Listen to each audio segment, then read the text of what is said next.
歡迎嚟到後遊天地，我哋今日嚟到大水坑沙田體育會單車公園，我已經租咗單車啦，咁我哋而家一齊開始踩啦 ，Let's go！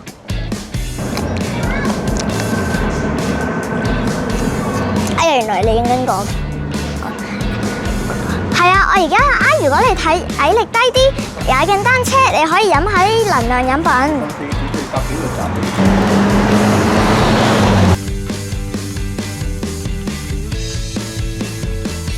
飲完能量飲品就嚟到呢度啦，風景幾靚。去到馬鞍山公園嗰邊，我哋會折返返嚟，途經我哋會經一間 cafe 去食嘢。係喎，同埋梗係去馬鞍山公園玩下啦。嚟到中途站，我欣賞下風景啦。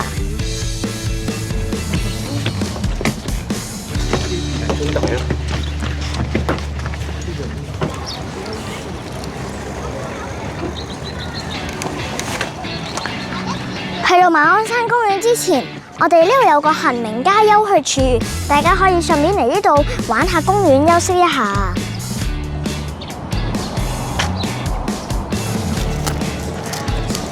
因為間 cafe 執咗，而家有啲肚餓誒，睇下大家有冇帶啲小食嚟啊？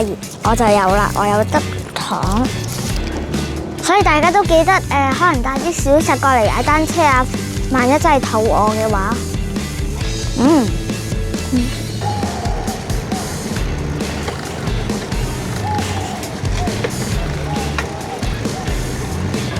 我哋而家嚟到馬鞍山公園啦，馬鞍山公園有個小食亭。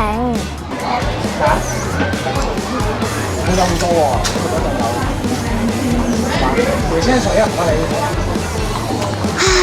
都唔知買咩好啦。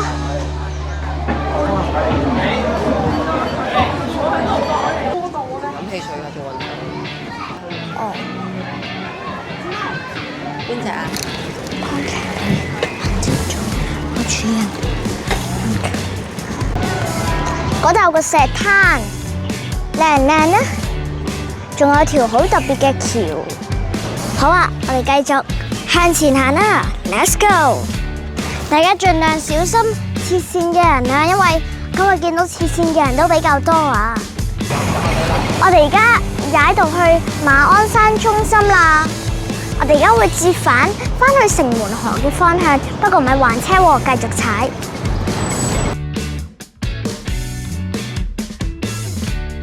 我哋而家就踩完單車啦，呢條單車徑其實難度唔高㗎，啱晒啱啱學識嘅小朋友或者大人。但係踩單車嗰時都要帶下啲安全設施，例如頭盔。咁今條片就差唔多啦，記得 like、share 同埋訂閱啦，拜拜。